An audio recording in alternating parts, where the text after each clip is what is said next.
kulan waxaan daawadayaal kusoo dhawaada janaalkiina wararka 24 akhbaaraadka weyn ee daawan doontaan waxaa kamid ah gudoomiye Cumar Finish oo bilaabay qorshe cusub oo ku furayo jidadka Muqdisho ee xiran dowladda federaalka ee Soomaaliya warka soo saartay ergadii aad deegaanada ay maamulaan al-shabaab bixinta baasaboorka Soomaaliga oo la joojiyay musuqmaasuq baahsan awgi Faysal Cali Waraabe oo si kulul uga hadlay wadahadalada Soomaaliya iyo Somaliland qodobadaas iyo kuwa kale ayaa daawan doontaan soo dhawaada saaxiibayaal marka hore si daawada ha mooganina subscribe dhahto janaalkiina aad furto gambarelka sidoo kalena asxaabta la sii wadaagto wararkii ugu dambeeyay ee ku saabsan arrimaha Soomaaliya hagaag daawadayaal aan ku bilawnay duqa Muqdisho ayaa qaaday tilaabadii ugu horeysay oo lagu furayo jidadka Muqdisho ee xiran duqa Muqdisho ahna gudoomiyaha gobolka Banaadir Cumar Maxamed Cumar Finish ayaa magacaabay guddi ka kooban 10 xubnood oo loo xilsaaray kasoo tala bixinta wadooyinka xiran ee Muqdisho sidii lagu furi lahaa xubnaha guddiga ah ee la magacaabay ayaa waxaa gudoomiye looga dhigay gudoomiye ku-xigeenka amniga ee siyaasadda ee gobolka Banaadir Maxamed Cabdullaahi Tuulax waxayna 6 xubnood oo kale ay kala yihiin Saadiq Cumar Maxamed Ibrahim Macalin Cabdullaahi أحمد حاج عبد الرحمن دعالي كورنيل عبد عثمان يوسف عبد محمد بارود كورنيل داهر محمد توريري gudoomiyaha gobolka ayaa guddigan uu magacaabay waxa uu furay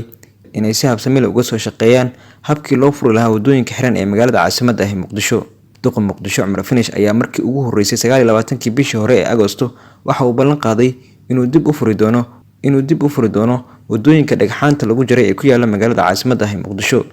dadka reer Muqdisho ayaa dhib ku qaba dhagxaanta iyo ciidda la dhigay inta badan wadooyinka caasimadda ee Muqdisho ee muhiimka ah taasi oo sababtay in magaalada ay u kala xirnaato laba gadi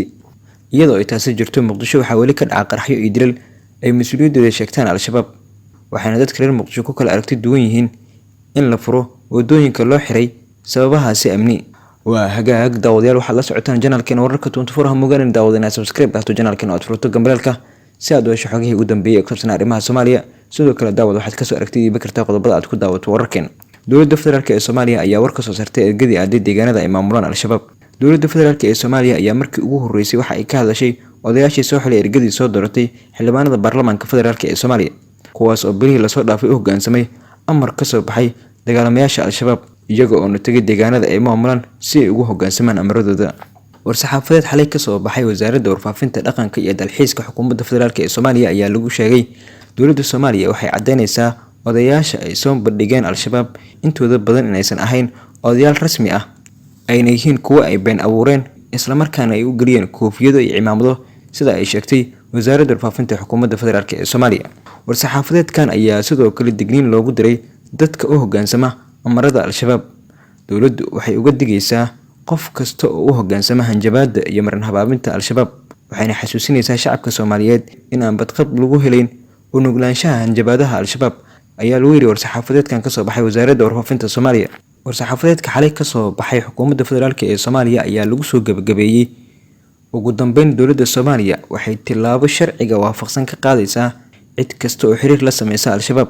isla markaana u hoggaansata amaradooda ama la macaamisha ayaa lagu soo gabagabeeyay war-saxaafadeedka ka soo baxay wasaaradda warfaafinta iyo dalxiiska xukuumadda federaalka ee Soomaaliya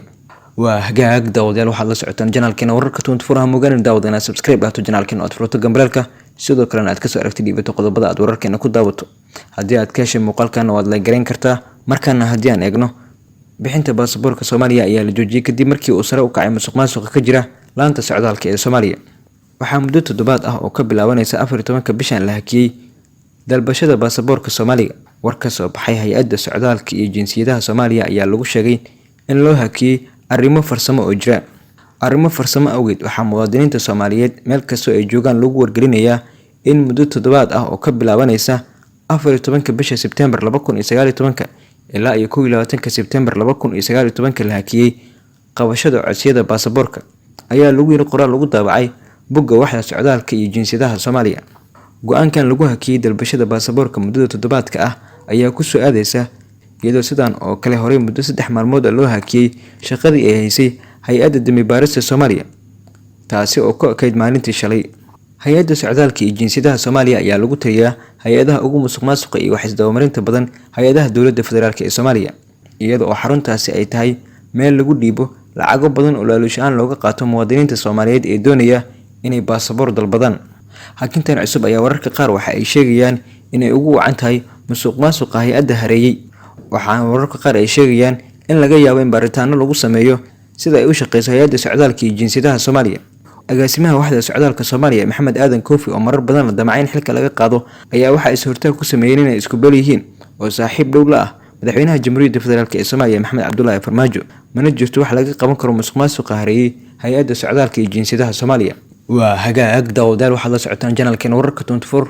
daawadaha mugaanina subscribe to channelkeena aad furto gambalelka si aad u hesho xogihii ugu dambeeyay ee ku saabsan arrimaha Soomaaliya. markana haddii aan eegno Faysal Cali Waraabe ayaa ka hadlay wadahadallada u dhaxeeya maamulka Somaliland iyo dowladda federaalka ee Soomaaliya taasi oo ay doonayso inay garwadaan ka noqoto dowladda Djibouti. Faysal Cali Waraabe ayaa si weyn uga soo horjeestay qorshaha ay wado dowladda Djibouti. gudoomiyaha xisbiga mucaaradka ah ee UCID Engineer Faysal Cali Waraabe ayaa ka hadlay wadahadallada muddada dheer hakadka ku jiray ee u dhaxeeya Soomaaliya iyo Somaliland. Faysal Cali Waraabe ayaa sheegay in marnaba aysan aqbalin inay ka qayb qaataan wadahadalladaasi dalalka ay ka mid tahay dowladda Djibouti inta ay ku jirto. isla markaana waxa uu tilmaamay in dowladda Djibouti ay wadahadalladani ka leedahay dana gaar ah sida uu hadalka u dhigay. Faysal ayaa sidoo kale waxa uu tilmaamay in dowladdaasi ay ku milmeen dowladda federaalka ee Soomaaliya isaga oo shaki geliyay dhexdhexaadnimadooda ku aadan wadahadallada dhex maraya Soomaaliya iyo Somaliland. gudoomiyaha xisbiga mucaaradka ah ee UCID Engineer Faysal Cali Waraabe oo arrimahaasi ka hadlaya ayaa waxa uu yiri Soomaaliya iyo Somaliland wadahadalladooda waxaynu ka sameynay go'aan is afgarad ah waxayna sheegayaan go'aamadaasi wadahadalka waynu ogolnahay hase ahaatee waxaynu doonaynaa meel caalami ah iyo dad noo kala dab qaado oo cadaalad ah ayuu sheegay gudoomiyaha xisbiga mucaaradka ee UCID Engineer Faysal Cali Waraabe. hadalka gudoomiyaha xisbiga mucaaradka ah ee UCID Engineer Faysal Cali Waraabe ayaa ku soo aadaya xilli ay dowladda Djibouti muddooyinkii ugu dambeeyay ay dadaalo badan gelisay sidii ay wadahadalladaasi uga ciyaari lahayd door muhiim ah iyadoo labada madaxweyne ee Soomaaliya iyo Somaliland socdaallo kala duwan ay ku tageen magaalada caasimadda ah ee Djibouti. waa hagaag daawadayaal guud ahaan waxaan ku soo gabagabeynaa wararkii ugu dambeeyay ee ku saabsan arrimaha Soomaaliya ha moogaan daawadana subscribe to channelkeena aad furto gambalelka sidoo kalena asxaabta la sii wadaagto wararkii ugu dambeeyay ee ku saabsan arrimaha Soomaaliya.